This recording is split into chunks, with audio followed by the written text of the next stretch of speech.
नमस्कार प्रिय मित्रों, मैं ज्योतिषकार कमल आप सबका हार्दिक अभिनंदन करता हूं आपके अपने इस प्यारे यूट्यूब चैनल एस्ट्रो कमल में।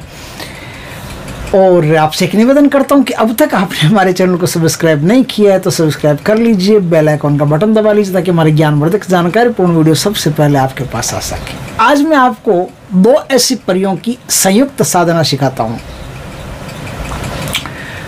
बताता हूँ, जो उष्मा परी और गुलफाम परी के नाम से जानी जाती है। ये दोनों परियां बहुत शक्तिशाली है। अब वो परियां इतनी शक्तिशाली है कि आप इस संसार में उनसे कुछ भी मंगाओ और कहीं से भी मंगाओ, वो नेशनल इंटरनेशनल सारे कार्य कर सकती है।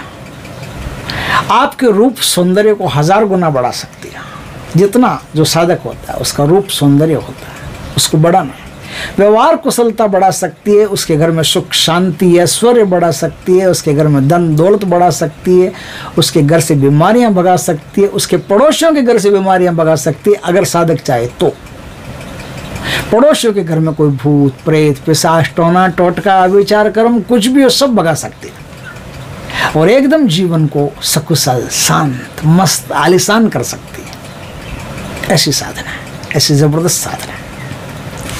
ये साधना अजीब नफ्स से है, जिसके मंत्र भी आपको बाकायदा दीक्षा प्राप्त करके लेने पड़ेंगे, ऐसे किसी काम नहीं आएंगे। उस्ताद गुरु आलिम से दीक्षित होकर के संपूर्ण मंत्र की प्राप्ति करनी पड़ेगी। और जो सिद्ध माला इसमें जो होती है स्फटिक की माला, वो भी आपको प्राप्त करनी पड़ेगी। घबराइए मत, फिर भी मैं मंत्र बताऊंगा, क्योंकि अक्सर लोग ऐसे होते हैं जिन्हें दीक्षा से चिढ़ है। वो कहते हैं गुरु गुरु नहीं, हमको तो सीधा ही बता देता आप, हम अपने आप खींच लेंगे कर लेंगे। लेकिन कुछ साधना ऐसी होती है कि बिना गुरु के जब आप शुरू करते हो तो शुरू करना तो आपके हाथ में, ख़त्म करना हाथ में नहीं। मुसीबत में फंस जाता है साधक, तो उस समय गुरु की आवश्यकता होती है। जिसे गुरु की आवश्यकता हो वो दीक्षा लेकर के कर सकता है, जिसे गुरु की आवश्यकता नहीं हो बिना दीक्षा के ही अपना शुरू करे। भाई कौन कहने वाला है।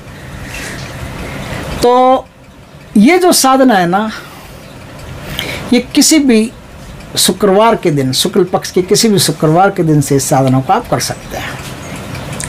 रात 11 बजे से इस साधना होगी और इस साधना को करने के लिए आपको एकांत स्थान चाहिए। घर में भी हो, घर में भी करो तो भी आपको घर में एकांत स्थान चाहिए। कोई डिस्टर्ब करने वाला, क्या होता है कि अपन साधना कर रहे हैं और घर में ची चाँ बच्चे करते हैं या बीवी बोलती रहती है या घर में और भी सदस्य रहते हैं, वो तो उस तरफ हमारा दिमाग जाए बिना नहीं रहता, अपने आप चला जाता है। तो साधना करेंगे कि दिमाग को उधर भेजेंगे। पूरी की पूरी साधना, जितनी भी साधना आज तक आपने सुनी है देखी है, वो सारी की सारी साधना मन पर और मस्तिष्क पर आधारित होती है। मन कहते हैं मनो मस्तिष्क से, तो मन और मस्तिष्क दोनों एक ही दिशा में प्रवाहित करते हैं अपने एनर्जी को, तब वहाँ से शक्ति प्रकट होती है। ऐसे शक्तियाँ प्रकट होती नहीं, मजाक नहीं है। शक्तियों को प्रभावित करने के लिए आपका ध्यान सदा हुआ रहना जरूरी है। जितना ध्यान सदा हुआ है उतनी शक्ति फटाफट। आपने सुना होगा एक बात को, शमशान में साधना जल्दी होती है। कुछ जैसे अब मैं कोई कई साधनाएं बताता हूँ आपको, जैसे तेलिया मसान की साधना बताऊँ, जैसे किसी का भी साधना बताऊँ मैं आपको। अक्सर हम कहते हैं कि शमशान में 3 दिन में होगी, घर में 21 दिन में होगी। अब शमशान में ऐसा क्या है भाई, 3 दिन में 21 दिन क्यों होगी?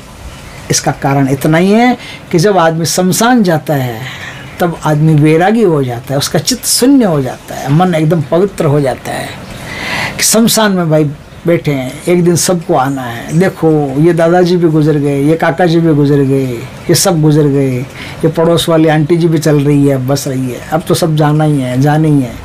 मन एकदम शून्य पर चला जाता है, मन एकदम बेतरागी हो जाता है। जब आप बेतरागी होकर के मन को शून्य पर ले जा करके साधना करोगे तो शमशान की क्या ज़रूरत है, घर में ही आप साधना करोगे तो बात तो बराबर ही है। बात शमशान की नहीं है, बात ये है आपके मन के शून्य होने की। आपका मन शून्य में जाकर के एकदम अपने ऊर्जा को एक साथ एक ही केंद्र पर प्रभावित करता है, तब शक्तियाँ आपके सामने प्रकट होती है। तो ये काम आप शमशान में भी कर सकते हो, घर में भी कर सकते हो। शमशान में क्या होता है, बैठते हैं अपने आप ऐसी चेतना पैदा होती है, ऐसी विचार पैदा होते हैं। तो दोस्तों आज मैं बताता हूँ उष्मा परी और गुलफाम परी की बहुत प्यारी साधना, जो हमारे एक शिष्य हैं उन्होंने संपन्न किए, उनके जीवन में दोनों के दर्शन हुए हैं। और दर्शनों के बाद में उन्होंने इस शक्तियों को वापस अपने ठिकाने भेज दिया कि मुझे इतना ही काम था, इससे ज़्यादा मुझे। देखो, जो वास्तव में साधक होगा ना, वो कभी किसी शक्ति को चिपका के रखता ही नहीं है। ये चिपकाते तो कौन है, जो जिनके अंदर है ना कुछ अजीब अजीब के विचार रहते हैं, वो चिपका के बैठते हैं शक्ति को। असली साधक कभी किसी शक्ति को नहीं चिपकाता, सिर्फ अपने इष्ट के प्रति ही समर्पित रहता है और किसी शक्ति को ज़्यादा देर तक अपने से चिपकाए नहीं रखता। तो उसने साधना की, उसमें परी गुलफाम परी दोनों से बातें होती थी, अच्छी तरह से सब काम करता था वो, करके अपना काम करवा करके उनसे प्रणाम कर लिया कि देवी अब आप अपने लोक में चले जाओ। तो वो लोक में चली गई। वरदान में ऐसा कहना भी पड़ता है। तो आपको क्या करना पड़ता है, नौचंदी जुम्मेरात के दिन से या कोई भी शुक्रवार, जो शुक्ल पक्ष का कोई भी शुक्रवार, उस दिन से आपको एकांत स्थान में या घर के एकांत कमरे में जहाँ कोई डिस्टर्ब नहीं करे, वहाँ इस साधना को आपको करना है। साधना में आपको उद का इत्र चाहिए, उद की ही धूप चाहिए।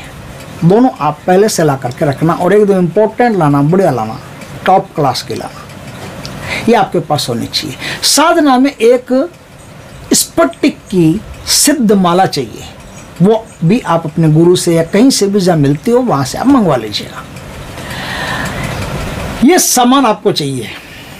अब क्या है, सफ़ेद धुले हुए, इस्त्री किए हुए टनाटन, जिसमें इस्त्री टूटी हुई नहीं हो, इस्त्री किए हुए ऐसे एकदम फ्रेश कपड़े आपको पहन करके साधना करनी है। कपड़े क्या, एक धोती पहन लेना, ऊपर कुर्ता पहन लेना, टोपी लगा लेना सर पे, बस इस प्रकार से साधना करनी है।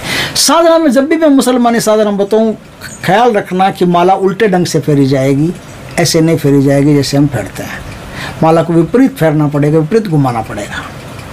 अब आप वहाँ बैठ करके भोग चढ़ा करके, बढ़िया मिठाई का, सफ़ेद मिठाई का भोग होगा इसमें, सफ़ेद मिठाई का भोग चढ़ा करके किसी पत्तल दोने में, और आप प्रार्थना करके और दोनों शक्तियों से आराम से बात करके प्यार से पहले बातें कीजिए थोड़ी देर।